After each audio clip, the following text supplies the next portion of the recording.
Let's get into it. Sold Not For Sale podcast. Coach COLIN here. We got Joe Rogan sitting down with Sam Morrell, and they are discussing Canada. They're discussing Canada, people who want to move to Canada if Trump wins. Oh, how we've heard that over the years. We're going to go over that a little bit after this clip. But Joe Rogan reveals that he is never going to Canada again. I did not know this.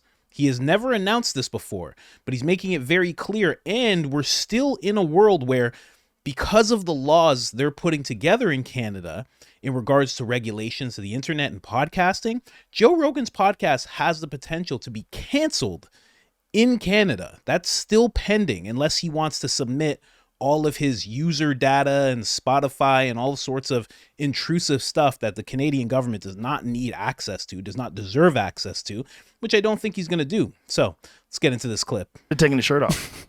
Should have got down in his underwear.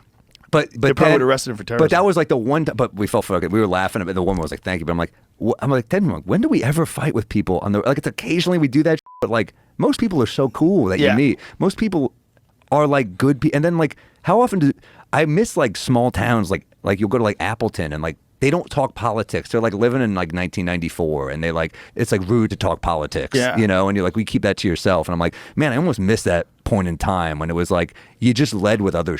That wasn't your whole, like, sure, we make fun of people sometimes who are like, these are my pronouns, but isn't it equally kind of annoying with people who lead with their political affiliation? Just as bad. I would say worse. Or their diet, or their exercise routine, or yoga. Anything. Or anything. Like some people, they're just always trying to define themselves to you. Yeah. And they always want to define themselves in a nice way. So you're just one thing? Yeah. That's all you are? So I look, like, I do kind of miss those types of people who are like, hey, let's bond over something else other than the world ending. Yeah, but, you know, when people don't have any legitimate conflict in their life, they manufacture conflict. And they have to trauma bond with you. God. Yeah, I have PTSD from the last 4 years when Trump was in office. I can't do this again. Like, if that's all I got, Ted Williams killed people. By the way, I know, exactly. Not to mention, like, they're like, I'm moving to Canada. And I'm like, you think Canada just wants all of our fucking whiners? Yeah, listen, not only that, but Canada has like ridiculous free speech laws. They have hate speech laws. They can come down on you for a lot of things. They seized up the bank accounts of people that were protesting the truckers. Oh, that was a fun time. Truckers, the people that were donating to the truckers, they seized their bank accounts. Like, yeah, that's not a good place. Yeah. It's not a good place under this administration, at least. Yeah, where do you go? They went sideways. Canada was an amazing place 10 years ago. You go to Canada 10 years ago, it was awesome. I was always saying that I love Canada. It's like 20% less douchebags. What do you like in Canada? I love Montreal. Montreal's amazing. Beautiful city. I love Toronto. I love Vancouver. I love Canada. Vancouver's one of the most beautiful cities. I don't go to Canada anymore. But Ever? No. Do a gig there? Not while that guy's president. you. Yeah, or but whatever he is, prime these people minister. are fans of yours. They want to see you. You get rid of that guy. I'll come back. I just don't trust any of it up there. Yeah. I just think they're so far into tyranny right now. Like the laws that they're passing, the shit that they're doing, the erosion of people's rights. Like I don't want to support it. I think it's fucking horrible. Yeah, but I think a lot of people there just want to laugh. I think people need a laugh. You know? Oh yeah, they definitely need a laugh. They're in the middle of a full-blown communist takeover. Yeah, it's a scary spot. Yeah, it's scary. But it used to be amazing. I used to say that Canada's 20% less douchebags. Like the people are 20% nicer than most people that you meet in America. They're polite. But that's why they get roped into all this shit. That's why they get roped into hate speech laws, because they want to be kind. They want to be good people. And they don't realize like compelled speech has a terrible ending. It always ends in communism because someone has to compel that speech. Who does? The people with guns. And they tell you what to do. Yeah. And then you have violence that is enforced to get people to follow a doctrine that they may or may not believe in. Yeah, I think you just gotta be pro free speech. I mean, for all the awful people can say, you still just have to be pro free speech. That's Elon's take on it, you know, and that's what they're doing with Twitter. Well, the weird thing about Twitter now is like, for all the people will say about Elon, I think like, look at the other social media platforms. Everything gets anything. There's like trigger words. They'll be like, you said the word Nazi. I'm like, yeah, I condemn them in a joke, and they're like, well, it got buried because you said that, and you're like, cool. Well, that feels like some Nazi. Yeah, I can't use irony. I can't be sarcastic. That's the evil of like, I think when they bury you are it's a different type of censorship, but you are burying certain trigger words that you think might be offensive and hurt ad sales. Oh, cool. Now posting a joke on Instagram is similar to putting together a set for the Tonight Show. It's all this word's not okay. Yeah. This word's not okay. Yeah. Twitter's actually the only place left, if you think about it, which is really fucking weird, It's really weird because Twitter used to be the worst place for that. Yeah. Twitter was the place where the FBI literally, like the whole Twitter files when Elon took over. Right. And they had Matt Taibbi and Michael Schellenberger and all these guys Right, the Rolling investigate. Stone guy, yeah. When they went into it and they were like, oh my God, the government was literally trying to stop legitimate professors at Stanford and people at Harvard and MIT from talking about their area of expertise. They were Right. trying to label them as kooks and get them kicked off of Twitter. The whole thing was fucking bananas. And if he didn't buy People Twitter, used to get their accounts suspended a lot All on the Twitter. time. Remember that? Like that was a big thing. But All now the it's time. like more like Instagram. TikTok's ridiculous, obviously. I mean, that one is like, good luck. Who the knows? But even YouTube has kind of changed a little bit. I mean, YouTube is everyone's changing is my my thing. But YouTube is like, it's kind of shocking. Like my issue is like they keep moving the goalpost in, but there's no guidebook. They're not telling any of us what's not okay. They're just kind of making up the rules as they go along. And to they me, I'm ban like, people's accounts. They don't even tell them why. it's kind of, Your to account me, has violated our terms of service, and then that's it. And then you have no recourse. and you're spending a lot of time and money building up these platforms, and they're like, sorry. Yep. It's pretty fucked up because, you Well, know. especially now during the election. Excuse me. During the election time now, they're really clamping down on that. And there's a lot of people getting shadow banned allegedly. And then there was a thing that Elon just released where he said that European governments they were saying that they would be willing to give them money to have certain platforms censor certain political speech. Yeah. And Elon was the only one that said no. And he talked about it publicly. He said these other groups, these other social media platforms complied. And like, I'm telling you about this. Yeah. You need to know. It's pretty weird because they just keep moving the goalpost in. I Yeah. mean, it's bad. I see comics now kind of working toward the algorithm, and it is bad for entertainment and for art and stuff like that. And I get annoyed when comics are just like shocking for the sake of being shocking and lazy, but I don't think they should be fucking silenced. Yeah, they shouldn't be silenced, but you're always going to have people that try things that don't work out, right? Yeah. Especially in an open-ended art form like comedy, where you're the writer, you're the producer, you're the editor, and you're delivering it. So Yeah. you're everything. You're the whole thing. And you're fucking around, and you're trying to come up with ways, and maybe you're desperate, so you try to figure out a way to juke the system and try to figure out a way to get your stuff seen and heard. And you say things that you might not even mean, but you think it's going to be good. It'll work. It's a little tool for you, and you're trying. And those guys, they're not our favorite, the guys that do like stupid shit like that, but that's also But like, they should exist. Yeah, they exist, but maybe they can get better one day. Like Yeah. a lot of us sucked in the beginning and better now. And over time, learn, you keep working at it. And it's an open-ended thing. You eventually figure it out, or You were not. talking about last night. There's guys that it takes them a minute. Yeah. And it's Oh man. Yeah. Well, there you go. Joe Rogan not going back to Canada until Trudeau is out of power, which is very, very interesting. We're going to talk a little bit about Trudeau. I just want to jump over to what they were talking about in the conversation. X is the last place for free speech. Yes and no. I've noticed there's a lot of accounts that get banned for certain things. So some people can go around saying the N-word, but other people can't go around saying something that's maybe derogatory towards like LGBTQ. I've noticed that a whole bunch.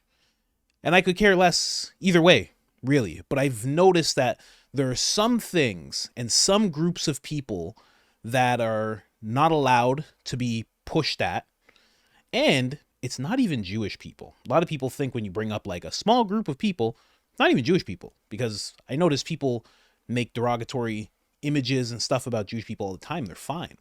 But it's more, I've seen LGBTQ off limits. I actually just today, I quoted somebody and they said, look at this, how all this works.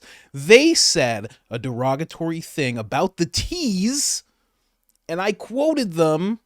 And then I got an email, not even like it just stopped. I got an email from X and they're like, we're not gonna allow too much visibility, for lack of a better term. I didn't exactly read it because I don't care, but I found that interesting. I'm like, I quoted somebody exactly what he was saying. You just use a word and they're just like, no. I found that very, very interesting. Now, just so you know, very interesting what they used to censor on Twitter. So Twitter is a million times better. I remember, if you don't know, there was actually a release of all the accounts that they were censoring, that they were told to censor by the agencies. and that the Twitter executives and the people working there were pretty much allowing. They were saying, okay, we'll ban these people. I remember going through, because there's a document available where you can see all the accounts. You can see if you're on this list. And I was going through it for like a good 30 minutes. 75% of what I saw that was being banned was people telling other people where they can vote. Not how to vote. Not talking about any political affiliation. They were just saying, just so you know, you can go XYZ place to vote. That was it. That was it. That was a huge amount of people who were getting censored, banned, shadow banned, all suspended, all that stuff. It was so weird to me. And when this was happening, obviously, telling you where you can vote, that was around election time. So take that for what you will. I'll try and find that document again. I should find it and post it in the description at some point. I don't know where it is right now. I know it's available. I know Jim Jordan, if you're on X, Jim Jordan is the one who posted it. So if you write like Jim Jordan censorship in X, like it's a search engine, his tweet where he posts it, he might it might show up. They also never tell us why when anything happens. They never explain anything to us. You kind of have to learn it on your own. You know, you realize that swearing is a big thing that they don't like on all platforms. You notice that derogatory words, derogatory images, it's a bunch of bull, and I can't say the other word. But I don't even know if I can say bull, because they know what bull is linked to. It's very, very interesting.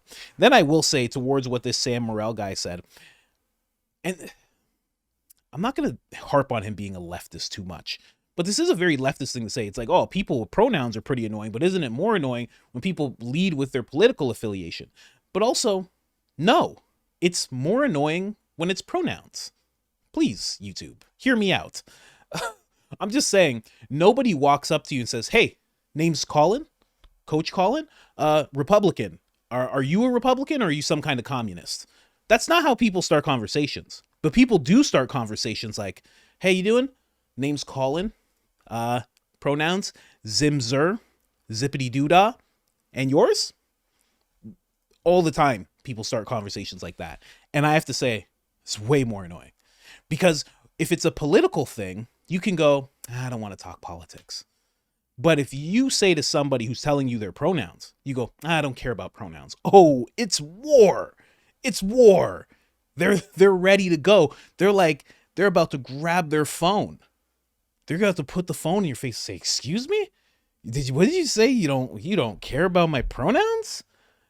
Does anybody ever let you know that the blood will be on your hands, good sir? Oh, yeah, they go in if you do that. So I find that to be way more annoying. But that's just me. Just a little pet peeve I have. I don't know about the rest of you. Just saying. Anyways, let's get into what Joe was talking about in regards to Canada. I just love this. I found this, and I love it so much. The stars that are really going to move. Look, Snoop Dogg was on that list back in the day. Buddy endorses Trump now. We got Chelsea Handler, Leon Dunham, Neo, Nev Campbell, Raymond Simone, Bryan Cranston. So sad. Barbara Streisand. Oh, yeah, the list goes on. The list goes on, my friends. There she is again. Amy Schumer we got on the list. Who we got? Whoopi Goldberg. Oh, you'll be missed. Oh, who else? Snoop Dogg's on the list again. Let me bring myself down a little bit here. This whole list of people. You know, he's so right. Does Canada want all the whiners? Miley Cyrus. Oh, she's sad. Wearing an American flag jacket. George Lopez. I thought he did move to Canada already. I haven't heard from him in a minute. Raymond Simone. Oh, Amy Schumer. She'll be so missed. You know she's related to Chuck Schumer? Not joking. Look it up. Cher's gonna move? That's fine. 90 years old. It's okay. Not even a picture of this guy. Omari Warwick. Samuel Jackson. Come on. I thought you were cool. Bryan Cranston. Here's the thing. All these people are still here. And guess what? Those articles are from 2016. They said this almost 10 years now. How long does it take to get plane tickets to Canada? Oh, how about that? Everybody who said they would move if Trump got elected, and guess what they did? They stayed. They stayed. You know why? Because they're millionaires and they're just trying to cause a fuss. They're just trying to cause a fuss in front of everybody. Do you know how cushy it must be? Listen, for the people out there, for all us regular people out there, if you found $1,000 right now, you could probably think exactly what you would do with it. The bill you'd pay, the this, the that, maybe somebody a little debt you'd pay off. Could you imagine how nice life would be if you had $20 million? And the thing that you're going to do with $20 million is be like, if Trump gets elected, I'm leaving the country. I'm going to Canada. You're a millionaire. You don't even see regular people. You're never going to see Trump. You don't even notice your taxes, for sure, because they have accountants and they probably don't even think about it. They have someone handle everything. They have assistants, and they're acting like, oh, if Trump gets elected, I have to move. It's just more predictive programming. It's just more molding of reality. I've talked about this before. You know, the press, the mainstream talking heads, they mold our realities, and celebrities do the same thing. So they feel like, or they're told to come out in mass and say, we're going to move, Mockingbird style. We're going to move to Canada. They all say it in unison. None of them leave because they're trying to scare you into feeling like, oh no, I got to move to Canada. Get out of here. Absolutely ridiculous. Crazy suggestion. Now let's get to Justin Trudeau. As everybody knows, Joe Biden has dropped out of the race for president. He endorses Kamala Harris 100%. Justin Trudeau comments on this, the person that Joe Rogan wants to be out of power before he steps foot back in Canada, which is very commendable to Joe. I've known President Biden for years. He's a great man, and everything he does is guided for his love for his country. As president, he is a partner to Canadians and a true friend. Everything he says doesn't make sense. You notice that? As president, he is a partner to Canadians. What are you talking about? What do you mean? No, he's not. This is a very easy thing to debunk, Justin. He just says nonsense. You know, every time I see Justin Trudeau, I always think of what Jordan Peterson said, how he said nothing that he says is true. Everything is just fake. It's virtue signaling. It's going like this and just going with the wind. That's all it is. It's always that. You've never heard him say something that truly comes from his heart. Never. Anyways, and if you did, he'd probably be a wild boy. He'd probably be like Hunter Biden. I mean, this is a guy that was dressing up in blackface back in the day. You know, you got to be a pretty bold white guy to be like, this Halloween, blackface. And then again, a couple years later, you go, hey, I'm doing blackface again. You got to be a bold white guy to be doing that. That's a white boy summer attitude right there. He's not playing around. That's like, I don't care what anybody thinks of me. I would love to hear his real thoughts. Look at them just having a moment together. Joe Biden's probably like, hey, what's going on? Hey, young man, you look great. You know, you're the smartest man I know. And, you know, it's really good to see you. How have you been, Hunter? And Justin's like, my name is not Hunter. Actually, it's Justin. Oh, I'd never name you something like that. What are you talking about? I named you Hunter Boy. Stop it. For sure, that's what's going on. This is my son here, Barack. Come check out my son. He looks like Fidel Castro, but believe me, he's my son. All right, let's move on. Following in Joe Biden's footsteps, there are reports that Trudeau will not seek re-election in 2025. Apparently, there's supposed to be an election early 2025. I could be wrong about that, mid or early 2025. But also, apparently, Justin Trudeau likes to throw surprise elections. So he just kind of gauges if he would win at a certain moment and just goes, election time. Crazy. This is the type of authoritarian, weird, communist thing that Joe Rogan was talking about, that he could just do that. But if this is true, that's great. That would be fantastic.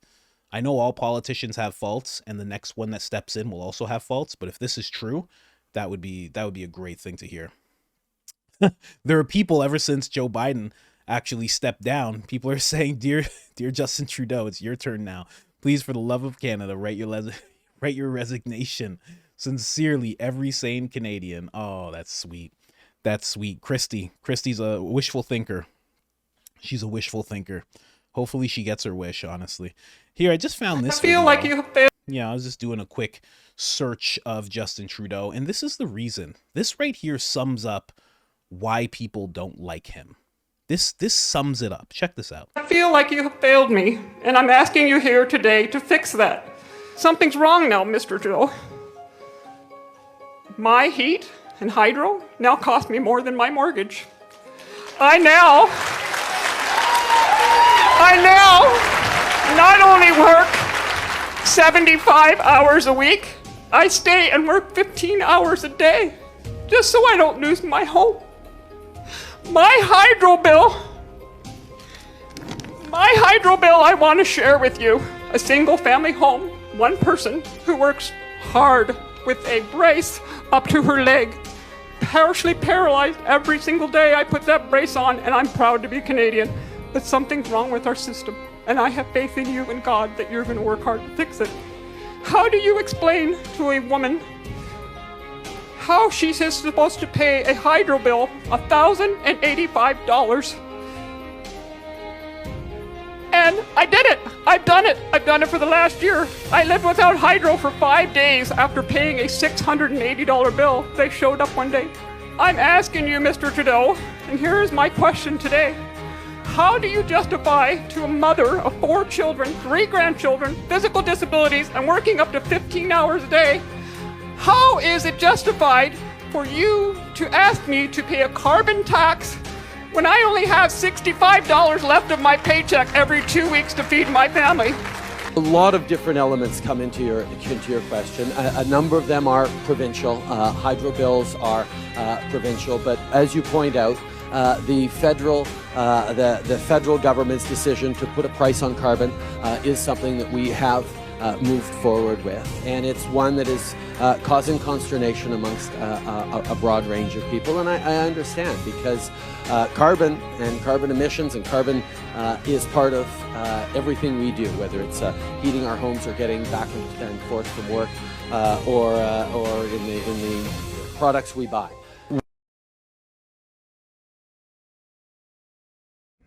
Just like, what? That was his answer. It's not like, oh, well, I need full context. I need to see the 3-hour video and understand the context of that whole thing. No, nerd. That is his answer. That's it. That's the answer that he has for her after she said all that. It is something that we've moved forward. He basically said we don't care and we know it's hard for some people, but carbon. And this goes right back to what Jordan Peterson talks about all the time, how these people are willing to do this to women in her position. And just in case I'm not able to use that clip because of the music that was in there, I'll just explain. There was a woman, mother of 4, 3 grandchildren, partially disabled in her leg. She's working 75 hours a week, 15 hours a day. She has a mortgage and her hydro and heat is more than her mortgage. When she's done working, done paying all her bills, she only has $65 left to her name to feed her family, whatever children are left in the house, and herself. And it's a huge problem, and she doesn't know what she's going to do about it. And she's asking, how could she be expected to pay a carbon tax? Because that's what they have now in Canada. They have a carbon tax that they're expecting everybody to pay because carbon. It's something that they can't eliminate. It's something they can't get rid of, but they're making the people pay it. And they're saying, well, you know, this is what we're doing because the planet would explode otherwise. If we didn't charge you this money, the planet would die. We can't have the planet die now, can we? So we would rather see you suffer and have that consequence on you than see it happen to the planet. And honestly, we don't know if it's actually true, and it might happen in a few hundred years, but we're willing to make that sacrifice and that guess. It's absolutely disgusting. And everything this guy does is in line with Agenda 2030, in line with the World Economic Forum. He's literally a young global leader. Klaus Schwab himself has said that 2/3 of his cabinet has been penetrated. They're all trained young global leaders. They are all going for World Economic Forum membership. They follow the ideology. They follow the commands of Klaus Schwab and the World Economic Forum. He is the worst world leader, period. And I know Putin exists, and I know the head of China exists, and I know the head of North Korea exists. He is the worst, because at least with Putin, you know what he is. At least with the leader of China, you know what he is. At least with the leader of North Korea, you know what he is. And at least they have the balls to put up their middle finger and say, we'll do what we want. But he sits there and acts. It's a big act. He acts like he's virtuous. He acts like he's doing the right thing. And anyone who comes up against him is like this, he's named them racist, misogynistic, all sorts of names when he does the things that he does, and he smiles in your face while he does it. He is the worst type of person. And that's why Joe Rogan's not going back to Canada. Oh man, that guy. Oh, man, I hope he steps down. I really do hope he steps down. Anyways, that was my rant.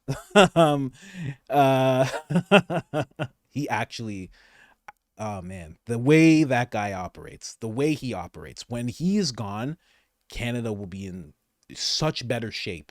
Because it goes right to what Tucker Carlson once said. Recently, in fact, in the past like 2 months, Tucker Carlson has talked about this.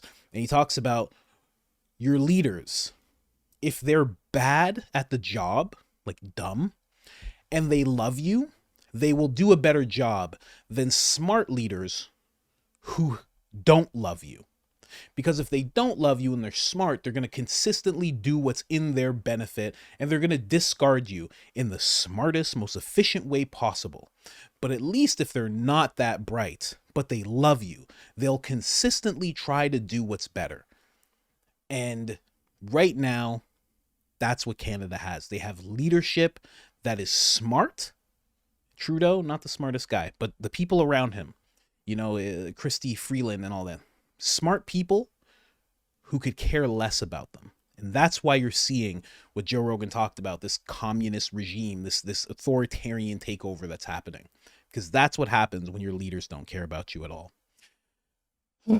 Anyways, like, subscribe, turn on the notifications. It helps the channel tremendously. Other than that, I'm out.